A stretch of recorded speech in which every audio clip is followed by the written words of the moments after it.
Mukesh Ambani is one of the most successful businessman in India. Mukesh Ambani, he is very much optimistic about Indian growth story. Mukesh Ambani ಅವರು ಒಂದು ಇಂಟರ್ವ್ಯೂನಲ್ಲಿ ಹೇಳ್ತಾರೆ, ಮುಂಬರೋ ದಿನಗಳಲ್ಲಿ ಭಾರತ ಚೈನಾದ ರೀತಿಯಲ್ಲಿ growth ಆಗಲಿದೆ ಅಂತ ಹೇಳ್ತಾರೆ. ಸ್ನೇಹಿತರೆ, ನಮಗೆಲ್ಲರಿಗೂ ಗೊತ್ತಿದೆ, ಕಳೆದ 30 ವರ್ಷಗಳಲ್ಲಿ ಚೈನಾ ಯಾವ ರೀತಿಯಾಗಿ ಗ್ರೋತ್ ಆಗಿದೆ, ಯಾವ ರೀತಿಯಾಗಿ ಬೆಳೆದಿದೆ ಅಂತ ಹೇಳಿ. ಇವತ್ತು China second largest economy in the world. 1990ರ ದಶಕದಲ್ಲಿ ಭಾರತ ಮತ್ತು ಚೈನಾಗೆ ಆರ್ಥಿಕತೆಯ ವಿಷಯದಲ್ಲಿ ಒಂದು ಸಿಮಿಲ್ಯಾರಿಟಿ ಇತ್ತು. 1990ರ ದಶಕದಲ್ಲಿ ಚೈನಾದ ಆರ್ಥಿಕತೆ it was just 360 billion. Indian economy was just 320 billion. ಎರಡೂ ದೇಶಗಳಿಗೆ ಅಂಥ ಡಿಫ್ರೆನ್ಸ್ ಏನಿರಲಿಲ್ಲ. ಆದರೆ ಕಳೆದ 30 ವರ್ಷಗಳಲ್ಲಿ ಚೈನಾ ಯಾವ ರೀತಿ ಗ್ರೋತ್ ಆಗಿದೆ.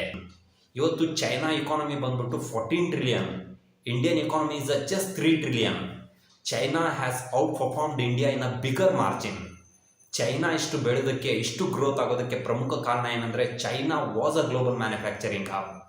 ಅದಕ್ಕೋಸ್ಕರ ಚೈನಾ ಇಷ್ಟು ಬೆಳೆಯೋದಕ್ಕೆ ಸಾಧ್ಯ ಆಯಿತು. ಆದರೆ ನಮಗೆಲ್ಲರಿಗೂ ಗೊತ್ತಿದೆ, after Covid pandemic entire world is looking for alternative of China. ಮತ್ತೊಂದು ಗ್ಲೋಬಲ್ ಮ್ಯಾನುಫ್ಯಾಕ್ಚರಿಂಗ್ ಹಬ್ಬನ್ನು ಪ್ರತಿಯೊಂದು ಜಾಗತಿಕ ರಾಷ್ಟ್ರಗಳು ಹುಡುಕ್ತಾ ಇದ್ದಾವೆ. ಸೊ ಇನ್ನೊಂದು ಗ್ಲೋಬಲ್ ಮ್ಯಾನುಫ್ಯಾಕ್ಚರಿಂಗ್ ಹಬ್ ಆಗೋದಕ್ಕೆ ಭಾರತಕ್ಕೆ ಅವಕಾಶ ಇದೆ. Now India will become a global manufacturing hub. Nowadays Indian government has a lot of focus on manufacturing industry. The schemes like Make in India, Atmanirbhar Bharat, Production Linked Incentive, these schemes will help India to grow like a China. ಈ ಎಲ್ಲ ಯೋಜನೆಗಳಿಂದಾಗಿ now India will become a global manufacturing hub. ಭಾರತದಲ್ಲಿ manufacturing industry ದೊಡ್ಡ ಮಟ್ಟದಲ್ಲಿ success ಆಗಬೇಕು, ಯಶಸ್ಸನ್ನು ಸಾಧಿಸಬೇಕಂದ್ರೆ ನಮಗೆ 2 ಪ್ರಮುಖ resource ಬೇಕಾಗತ್ತೆ. ಮೊದಲನೇದಾಗಿ ಮಾನವ ಸಂಪನ್ಮೂಲ. ನಮಗೆಲ್ಲರಿಗೂ ಗೊತ್ತಿದೆ, ಭಾರತದಲ್ಲಿ 140 ಕೋಟಿ ಜನಸಂಖ್ಯೆ ಇದೆ.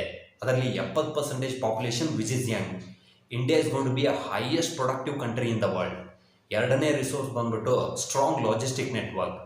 ಒಂದ್ಸಲ ನೀವು ವಸ್ತುಗಳನ್ನು ಮ್ಯಾನುಫ್ಯಾಕ್ಚರಿಂಗ್ ಮಾಡಿದ ಮೇಲೆ ಆ ವಸ್ತುಗಳನ್ನು ಒಂದು ಸ್ಥಳದಿಂದ ಇನ್ನೊಂದು ಸ್ಥಳದಕ್ಕೆ ರೀಚ್ ಮಾಡೋದಕ್ಕೆ you should have strong logistic network.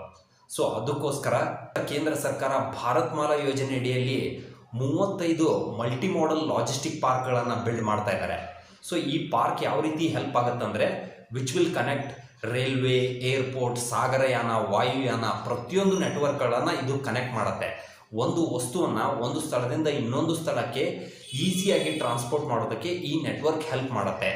ಅದರ ಜೊತೆಗೆ ಪ್ರಧಾನಮಂತ್ರಿ ಗತಿಶಕ್ತಿ ಯೋಜನೆ ಅಡಿಯಲ್ಲಿ ದೇಶದ ಪ್ರಮುಖ ನಗರಗಳಾದ ಮುಂಬೈ, ಡೆಲ್ಲಿ, ಅಮೃತ್ಸರ್, ಹೈದರಾಬಾದ್ ಈ ರೀತಿ ಪ್ರಮುಖ ನಗರಗಳನ್ನು ಕನೆಕ್ಟ್ ಮಾಡ್ತಾ ಇದ್ದಾರೆ.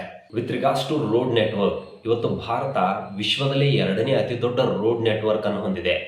2014ಕ್ಕಿಂತ ಮುಂಚೆ ನಮ್ಮ ದೇಶದಲ್ಲಿ ಪರ್ ಡೇ 12 ಕಿಲೋಮೀಟರ್ ನ್ಯಾಷನಲ್ ಹೈವೇನ ಕನ್ಸ್ಟ್ರಕ್ಷನ್ ಮಾಡ್ತಾ ಇದ್ರು. ಆದರೆ ಇವತ್ತು ನಮ್ಮ ದೇಶದಲ್ಲಿ ಪರ್ ಡೇ 29 ಕಿಲೋಮೀಟರ್ ನ್ಯಾಷನಲ್ ಹೈವೇನ ಕನ್ಸ್ಟ್ರಕ್ಷನ್ ಮಾಡ್ತಾ ಇದ್ದಾರೆ. ಇದರ ಜೊತೆಗೆ ಕೇಂದ್ರ ಸರ್ಕಾರ ನಮ್ಮ ದೇಶದ ರೈಲ್ವೆ ಸ್ಟೇಷನ್ಗಳನ್ನು ಡೆವಲಪ್ಮೆಂಟ್ ಮಾಡ್ತಾ ಇದೆ. ವಂದೇ ಭಾರತ್ ಟ್ರೈನನ್ನು ಲಾಂಚ್ ಮಾಡಿದೆ. ಬುಲೆಟ್ ಟ್ರೈನನ್ನು ಮುಂಬೈ ಮತ್ತು ಅಹಮದಾಬಾದ್ ನಡುವೆ ಕನ್ಸ್ಟ್ರಕ್ಷನ್ ಮಾಡ್ತಾ ಇದೆ. ಏರ್ಪೋರ್ಟ್ಗಳನ್ನು ಡೆವಲಪ್ಮೆಂಟ್ ಮಾಡ್ತಾ ಇದೆ. ಬಂದರುಗಳನ್ನು ಡೆವಲಪ್ಮೆಂಟ್ ಮಾಡ್ತಾ ಇದೆ. ಇವೆಲ್ಲ ಕಾರಣದಿಂದಾಗಿ ಮುಂಬರುವ ದಿನಗಳಲ್ಲಿ ಭಾರತದಲ್ಲಿ ಮ್ಯಾನುಫ್ಯಾಕ್ಚರಿಂಗ್ ಇಂಡಸ್ಟ್ರಿ ದೊಡ್ಡ ಮಟ್ಟದಲ್ಲಿ ಗ್ರೋತ್ ಆಗುತ್ತೆ.